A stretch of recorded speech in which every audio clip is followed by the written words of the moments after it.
तो आप तो आनंद मूर्ति कृष्ण के परमोपासक हैं, इसलिए आपके दर्शन से लोगों को भी आनंद मिलता है। आज आप स्वयं उदास हैं, क्यों? कहां से आ रहे हैं, कहां जा रहे हैं? नारद जी बोले, आपको ही ढूंढ रहा था महाराज। मैं पृथ्वी में आया और सारी पृथ्वी को घूम करके देखा, हरिक्षेत्र, कुरुक्षेत्र, श्वेतबंध, रामेश्वर और सब जगह गया महाराज, मुझे कहीं शांति नहीं मिली, कहीं संतोष नहीं मिला। एक बार लोग सत्य बोलते हैं तो बोलते हैं हरिश्चंद्र के बाद अब हमारा ही नंबर है, और झूठ 50 बार भी बोले तो उसकी कोई गिनती नहीं। लोगों की प्रवृत्ति बड़ी विचित्र है महाराज। कोई शुभ काम करेंगे तो चाहेंगे कि 10 लोग और सुने कि मैंने ये किया, और बुरा कर्म करेंगे तो चाहेंगे कि पड़ोसी को भी पता न चले। लोगों की वृत्ति हो गई है। आश्रमों में गया, संतों का सम्मान कम हो गया, बुजुर्गों का आदर कम। बड़ी बात बताई नारद ने। लेकिन वृंदावन धाम में जब मैं पहुंचा महाराज, तो मुझसे देखा नहीं गया। माता पृथ्वी आज भक्ति के दुख को देखकर दुखी है। कलकल निरादिनी पावन यमुना के तट पर देवी भक्ति खड़ी थी, हजारों देवियां उनकी सेवा में थीं। उनके पुत्र ज्ञान वैराग्य एकदम सुषुप्तावस्था में पड़े थे, वृद्ध हो चले हैं दोनों। भक्ति ने मुझे अपना पूरा परिचय दिया, अपने दुख का कारण बताया, और मैंने ज्ञान वैराग्य दोनों के बुढ़ापा को दूर करने का सतत प्रयास किया। वेद पाठ किया, वेदांत पाठ किया, गीता पाठ मुहुर्मुहु, बार बार गीता पाठ भी किया। लेकिन पाठ करूं तब तक तो ज्ञान वैराग्य युवक होते जाएं, पाठ को विराम देती दोनों वृद्ध होकर पड़ जाएं। माता भक्ति बहुत दुखी है। मैंने भक्ति को उनके स्वरूप का अबोध भी कराया। कतो याहूतस्तु भगवान याति नीच ग्रहेष्वपि। हे भक्ति देवी, तुम जिस घर में चली जाती हो, वो तो चाहे कर्मा का घर सही, चाहे रैदास का भक्त सही, चाहे सदना कसाई का घर सही, चाहे सबरी भिलनी का घर सही, जिस घर में तुम चली जाती हो उस घर में तो गोविंद जाते ही हैं। और मुक्ति को प्रभु ने तुम्हारी दासी बनाकर के रख छोड़ा है। माया तो नर्तकी है, तुम तो मालकिन हो देवी। लेकिन भक्ति माता ने कहा, वो सब ठीक है नारद जी, पर माता युवती और वृद्ध हो जाए पुत्र, इससे बड़ा कष्ट मां के लिए और क्या हो सकता है। क्योंकि जिस चीज के ग्राहक कम हो जाते हैं ना, उसको सस्ते में बेचना पड़ता है। प्यार से बोलो जय श्री कृष्ण। ग्राहक जिसके कम, उसको सस्ते में बेचना पड़ेगा। महाराज, मैंने भक्ति माता के सन्मुख ज्ञान वैराग्य दोनों की वृद्धता के निवारण के लिए बहुत प्रयास किया, लेकिन मैं सफल न हो सका। तो आकाशवाणी ने बोल दिया कि तुम चाहते हो तो सत्कर्म करो। अब यही जानने के लिए आपके चरणों में आया हूं कि वो सत्कर्म क्या है, मुझे कौन सा सत्कर्म करना चाहिए, और कौन सत्कर्म वास्तव में सुख की अनुभूति कराएगा। सनत कुमार बड़े मुस्कुराए और एक बड़ी सुंदर बात कही कि सत्कर्म सूचको नूनम ज्ञान यज्ञ स्मृतो बुधई श्रीमद् भागवतालाप सतु गीत शुकादि। जिस सत्कर्म के लिए आपसे कहा गया है भगवान, वो सत्कर्म तो भागवत ज्ञान यज्ञ है। और किसी भी कथा के प्रवचन को ज्ञान यज्ञ का नाम नहीं मिला। यह तो केवल भागवत को ही प्राप्त है।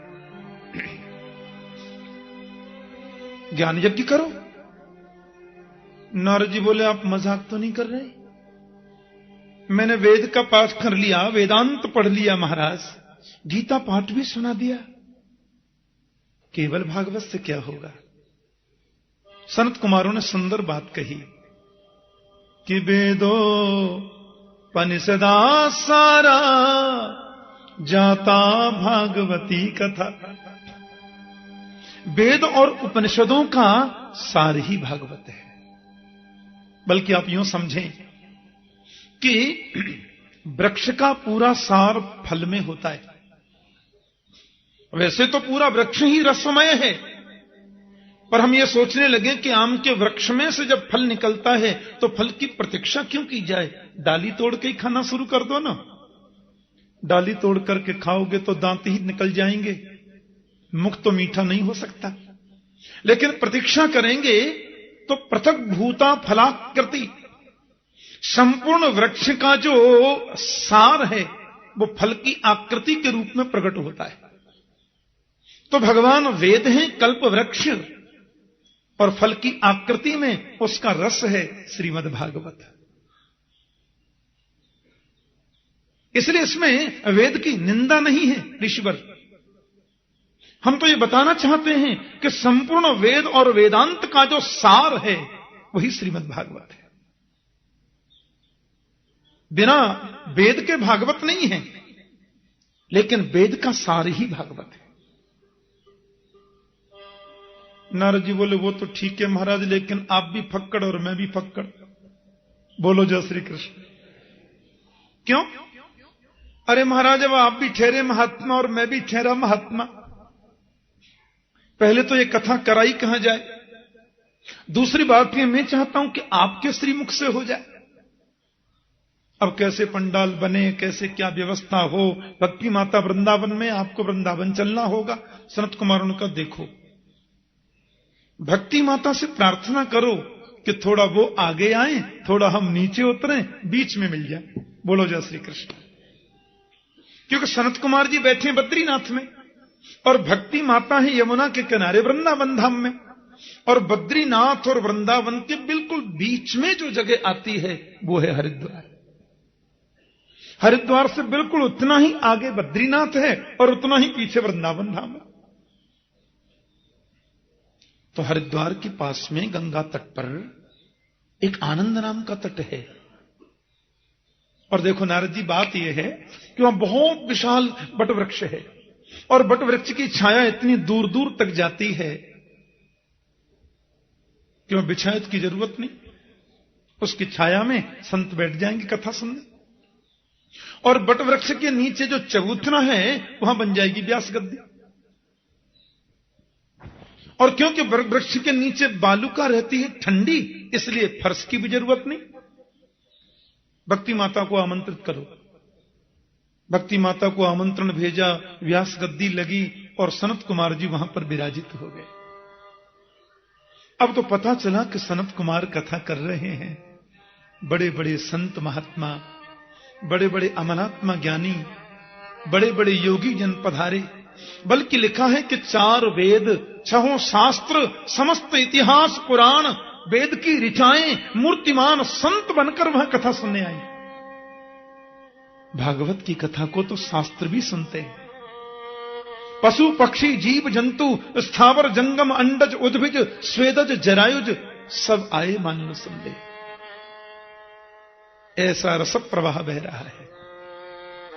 3 आसन बिछाए नारद ने, ज्ञान के लिए, वैराग्य और भक्ति माता के लिए। मुख्य यजमान बनकर सन्मुख नारद विराजे। सनत कुमार जैसा महान तपस्वी ब्रह्मा जी के मानस पुत्र व्यास मंच पर हैं। भागवत की महिमा का गान किया। काशी वास करने से, गंगा स्नान करने से, जीवन पर्यंत तीर्थों में रहने से जो फल प्राप्त होता है वह फल अनायासेन तत्सर्वम सप्ताह श्रवणे लभेत। भागवत श्रवण से प्राप्त हो जाता है। बहुत महिमा बताई भागवत जी की। नारद जी ने कहा मुझे कुछ अनुमति है महाराज। हाँ, आजकल हम शहरों में जो कथाएं होती हैं तो दिन में कथा करने के बाद मैं रात्रि में 1.5-2 घंटे लोगों को प्रश्नोत्तर के लिए देने लगा हूं, क्योंकि लोगों की कामना रहती है दिन में जो हमने सुना उसमें कोई जिज्ञासा किसी की रहती है तो पूछ सकते हैं। ये परंपरा रही है शास्त्रों की। भागवत में कोई बात समझ में न आवे आप तुरंत नोट करिए और समय रहते किसी के माध्यम से व्यास मंच तक उसे पहुंचाइए तो व्यास मंच से उसका समाधान होगा। नारद जी ने कहा कुछ पूछने की अनुमति है? सनत कुमार बोले हाँ हाँ कहिए। भक्ति माता अलक्षित रूप से बैठी हैं, ज्ञान वैराग्य के निमित्त कथा हो रही है। कोई ज्ञानी भागवत को सुनकर के मुक्ति पाले, आश्चर्य नहीं है। किसी पापी को भागवत सुनने से जीवन में परिवर्तन आता है? कोई भक्त भागवत को सुनकर के गोविंद को पाले, आश्चर्य नहीं है। किसी दुराचारी को भागवत श्रवण से गोविंद चरणों में पहुंचने का मार्ग प्रशस्त हो सकता है? बोले हे मानवापा कृतस्तु सर्वदा सदा दुराचार रता विमार्गगा क्रोधाग्निदग्धा कुटिलाश्च कामिन सत्ताह यज्ञेन कलौ पुनन्ति ते। सनत कुमार जी कहते हैं जिस मनुष्य ने जीवन में कभी सत्कर्म कदाचित नहीं किया, दुराचार परायण जिसकी वृत्ति बनी रही, क्रोध रूपी अग्नि में जो हमेशा जलता ही रहा, जो कुटिल भी है, खल और कामी भी है, वह भी कथा का श्रवण करे कलयुग में तो 8वें दिन से उसके जीवन में परिवर्तन आ जाता है। सत्ताह यज्ञेन कलौ पुनन्ति ते। सत्य संभाषण में भी जिसकी प्रवृत्ति नहीं है, बल्कि मैं तो समझता हूं माता पिता की जो शुद्ध संतान नहीं है, या माता पिता की जिसने सेवा भी निष्ठा से की नहीं है, ऐसा व्यक्ति भी किसी माध्यम से भी 7 दिन नियम से कथा सुने तो उसके जीवन में परिवर्तन आता है और वो पवित्र हो जाता है। और मैं तो यहां तक कहता हूं कि जीवन पर्यंत जिसने पाप कर्म किया और पाप करते करते जिसकी अकाल मृत्यु हो जाए, मरने के बाद भूत प्रेत बन के भी भटकता हो, उसके नाम से भी उसके निमित्त हम भागवत करा दें तो वह भी प्रेत योनि से मुक्ति प्राप्त कर लेता है। नारद जी बोले बात को समझ में कम आई। पर देखो, तुंगभद्रा नाम की नदी के किनारे एक गांव है जिसका नाम है उत्तम नगर। थोड़ी महात्मा की कथा बता रहे हैं, अभी भागवत शुरू नहीं हुई। भागवत तो हम लोग 7 दिन आज के बाद अलग से सुनेंगे। आज तो हम केवल थोड़ी भगवत चर्चा, भागवत की महिमा के बारे में जो सनत कुमारों ने कहा वो सुनना है। तुंगभद्रा नाम की नदी के किनारे एक उत्तम नगर है। वर्णाश्रम धर्म का पालन करने वाले सब लोग वहां रहते हैं। एक आत्मदेव पंडित जी भी रहते हैं। घर में गऊ माता है, बांझ हो गई, तुलसी वृक्ष है, सूख गया, पत्नी कर्कश स्वभाव की है, पता चला कि मुझे पुत्र नहीं है इसलिए सब है। वन में पधारे और अपना प्राणांत करना चाहते थे। किसी संत ने उनको फल दिया, मैं संक्षिप्त कह रहा हूं, और वो फल लाकर के अपनी पत्नी को दिया। पत्नी ने कहा देखो जिसके यहां सब कुछ है वहां खाने वाला नहीं है, और जहां भोजन की व्यवस्था नहीं है वहां खाने वालों की लाइन लगी है। उसने अपनी बहन को बहुत द्रव्य देकर उसका इस बार होने वाला पुत्र लेने का वचन ले लिया, और दोनों ने मिलकर के फल गौ माता को खिला दिया। बहन के पुत्र को लेकर के उसका नाम रखा धुंधुकारी, और गाय को जो फल खिलाया था संत का प्रसाद, उससे जो पुत्र हुआ उसका नाम हुआ गोकर्ण जी महाराज। एक बात कहूं, इकलौता बालक जिस घर में जन्म लेता है उसके बिगड़ने के चांस ज्यादा होते हैं। आत्मदेव जी इस बात पर ध्यान न दे सके, और धुंधकारी की प्रवृत्ति जो है वो दुष्प्रवृत्तियों में परिवर्तित हो गई। शरापान करने लगा, जुआ खेलने लगा, दुर्गुण उसमें आ गए, और उसने आत्मदेव जी के स्वर्ग जैसे घर को नरक बना दिया। आत्मदेव ने कहा हे भगवान, रात्रि को 2-2 बजे पुत्र आता है, सुरापान करता है, ऐसे पुत्र से तो मैं बिना पुत्र का ही ठीक था। धुंधकारी से कहा, बेटा मैंने कितने संतों के चरणों में मत्था टेका, कितने अनुष्ठान आदि मैंने कराए, तू ब्राह्मण पुत्र होकर के सुरापान करता है? यह तेरी वृत्ति ठीक नहीं है। पिताजी को डांटते हुए कहा, चुप रहिए, आपकी बुद्धि सठिया गई है, और हम जो करते हैं उसे बिल्कुल ठीक करते हैं। बैठे बैठे आत्मदेव जी रो रहे हैं। घूमते हुए वहां गोकर्ण जी महाराज आ गए। गोकर्ण भी आत्मदेव जी को पिता ही कहते थे।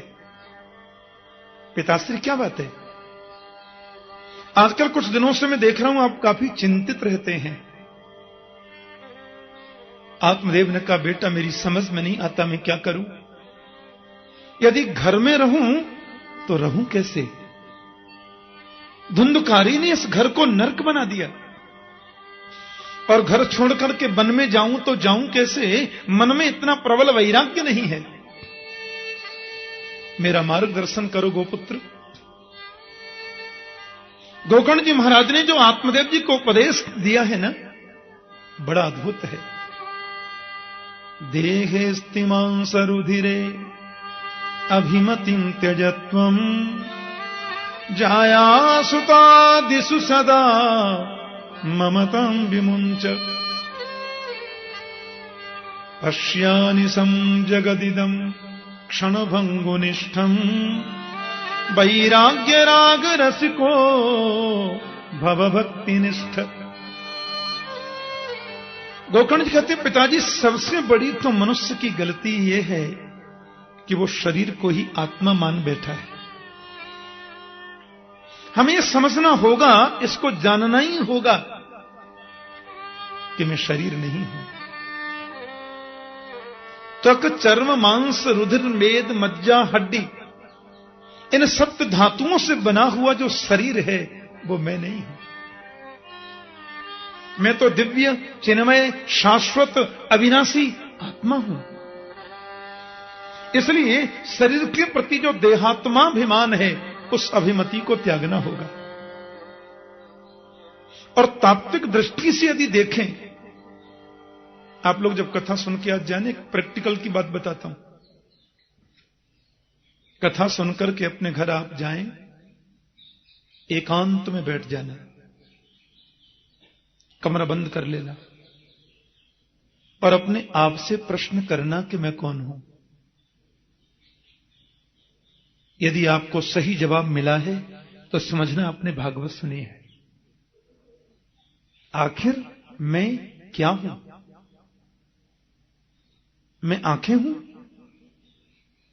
यदि आंखें हूं तो आंखें तो अंधी हो जाती हैं, मैं रोक नहीं पाता। फिर मैं कान हूं? यदि कान हूं तो कान बहरे हो जाते हैं, मैं रोक नहीं पाता। मैं यदि नासिका हूं तो कभी एक सज्जन मेरे से बोले, ठाकुर जी दुर्गंध आ रही है क्या? मैंने कहा जट उसने भी नाक बंद कर ली। मैंने कहा तुमने क्यों बंद करी? बोले आपने कर ली न इसलिए कर ली। मैंने कहा क्यों? बोले आजकल मुझे न सुगंधी आती है न दुर्गंध आती है, पता नहीं क्या हो गया। मैंने कहा जब आती नहीं तो नाक बंद क्यों करते हो? बोले इसलिए कर रहा हूं कि कोई ये न सोचे कि दुर्गंध में भी नाक बंद नहीं करता। मेरी नाक तो परमहंस हो गई है। कभी कभी नाक भी काम करना बंद कर देती है, कभी कभी कान भी सुनना बंद कर देते हैं, लोग मशीन लगाए फिरते हैं। तो ये कंफर्म हो गया कि मैं न नाक हूं न कान हूं। तो फिर मैं क्या हूं? ओहो, मैं शरीर हूं। यदि शरीर में हूं तो कम से कम इसको मरने तो नहीं देना चाहिए। ये शरीर मर जाता है। कितना ही बादाम रोगन की मालिश करा लो, कितना ही शिलाजीत और च्यवन प्राश और स्वर्ण भस्मी और जन कौन कौन सी भस्मी खाओ, शरीर तो फिर भी मर जाता है। अच्छा, कभी कभी ये पूछना अपने आप से कि जन्म से पहले मैं कहां था और मरने के बाद मैं कहां चला जाता हूं। ये जितना भी दुनिया का चक्कर है वो जन्म के बाद और मरने के पहले ही क्यों है? जन्म से पहले कोई चक्कर नहीं और मरने के बाद कोई चक्कर नहीं। अच्छा, जन्म और मृत्यु की बात छोड़ो, इसमें तो थोड़ा लंबा डिस्टेंस है। मैं तो आपसे यह कह रहा हूं, आप ये सोचो कि रात में हम सोते हैं तो कहां चले जाते हैं। एक आदमी आया और आकर के बोला, ठाकुर जी आज तो भगवान ने मुझे बचाया। मैंने कहा क्या हुआ? बोले मेरे ऊपर पंखा गिर गया। अरे मैंने कहा तुमने गिरने क्यों दिया? मैं तो सो रहा था ना महाराज, मेरे को नहीं मालूम। वो तो तब पता चला जब वो गिर गया। तो अपने आप से पूछो कि रात में हम सोते हैं तो कहां चले जाते हैं। दिन में सांप दिख जाए तो 104 डिग्री बुखार आता है, और रात में सो रहे थे ऊपर होकर सांप निकल गया, हमको मालूम ही नहीं।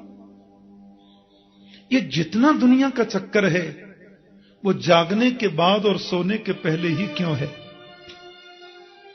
सोने के बाद कोई चक्कर नहीं और जगने से पहले कोई चक्कर नहीं। आखिर में क्या हूं? पत्नी मेरी है तो साथ तो कभी जाती नहीं, शादी से पहले मालूम नहीं कौन थी। माता पिता मेरे हैं तो मरने के बाद कभी ट्रंक कॉल आता है, कभी फोन आता है, बेटा हम सुखी हैं कि दुखी हैं, कोई सूचना आती है? ये सब क्या है? ये ऑफिस, ये फैक्ट्री, ये मकान, ये दुकान, ये पत्नी, ये बच्चे, ये परिवार। और मैं 45 मिनट तक अपने आप से प्रश्न करो, अंतर हृदय से एक आवाज निकलेगी, चल रे हंसा अमर लोक को, यहां कोई नहीं तेरा है। जग वालों का हुआ सवेरा, अपना हुआ अंधेरा है। धर्मम भजस्व सततम त्यजलोक धर्मान, सेवस्व साधु पुरुषान जहि काम तृष्णान। धर्म की दो बातें हैं, एक लौकिक धर्म, एक भागवत धर्म। 8 घंटे दुकान पर बैठकर के धनार्जन करना एक धर्म है। धन कमाकर के पत्नी को, बच्चों को समर्पित करना, उनकी सुरक्षा और उनके कार्यों में व्यस्त होकर के व्यय करना, यह भी एक धर्म है। समाज में अच्छी प्रतिष्ठा प्राप्त करने के लिए सुंदर मकान बनाकर प्रतिष्ठा में रहना भी एक धर्म है, लेकिन यह लौकिक धर्म है। और सब प्रकार से मन को हटाकर के गोविंद के चरणों में मन को लगा देना, यह भागवत धर्म है। तस्मात् केनाप्युपायेन मनः कृष्णे निवेशयेत। किसी भी उपाय से मन गोविंद के चरणों में लग जाए, यही तो इसका मतलब है। अन्यस्य दोष गुण चिंतन मासु मुक्त्वा।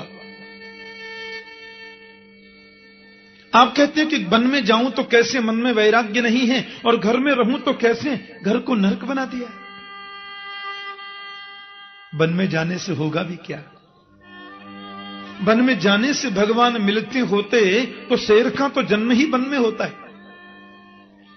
वन में जाने से गोविंद की प्राप्ति हो गई होती तो गीदड़ तो जन्म ही वन में लेता है।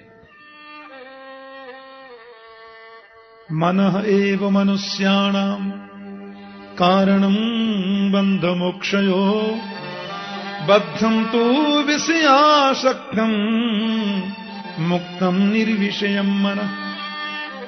ये मन ही बंधन और मुक्ति का कारण होता है।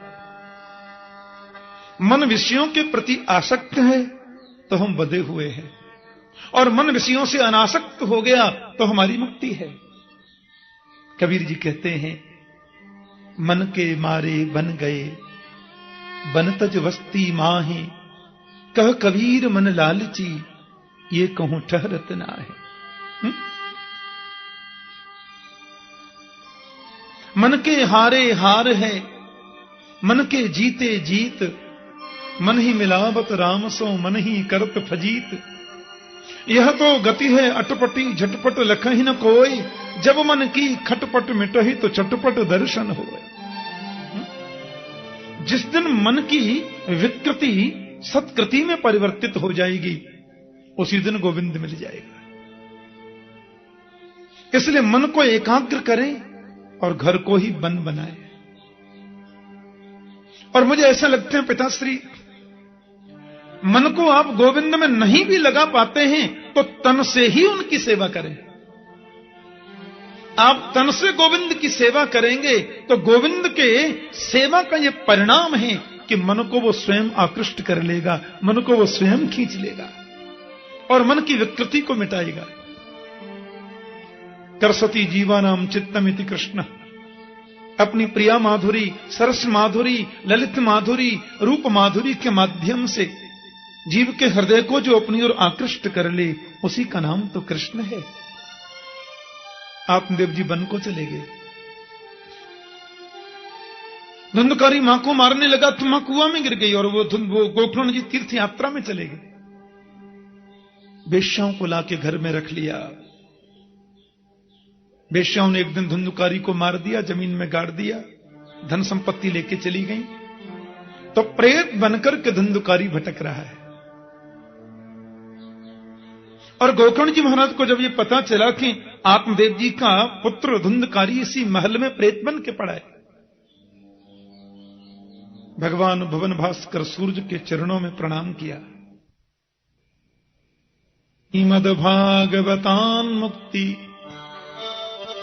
सप्ताहम वाचनम कुरु इति सूर्यमज सर्वै धर्म रूपम तु विस्तृतम।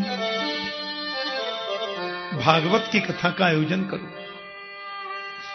बड़ा सुंदर सुरम्य बगीचा था, बांस के वृक्ष खड़े थे। गोकर्ण जी महाराज गौपुत्र हैं, विप्र रूप हैं, व्यास गद्दी पर विराजे, ब्राह्मण पाठ में बिठाए और स्वयं वाचन करने लगे। एक आसन बिछाया धुंधकारी के लिए, जहां कहीं भी आप हैं आकर के बैठो, कथा हम आपके लिए कर रहे हैं। और कथा आती है कि धुंधकारी आकर बैठा तो वायु उसको उड़ा देती है। तो व्यास गद्दी की बगल में दाहिनी तरफ एक सप्त ग्रंथि का बांस खड़ा था, उसमें धुंधकारी आके बैठा, ऐसा लिखा है। और एक एक दिन की कथा के श्रवण से बांस की ग्रंथियां फटती जाती हैं। और 7 दिन की कथा पूर्ण होते ही 7 ग्रंथियां फट गई। उसमें बैठा हुआ प्रेतात्मा धुंधकारी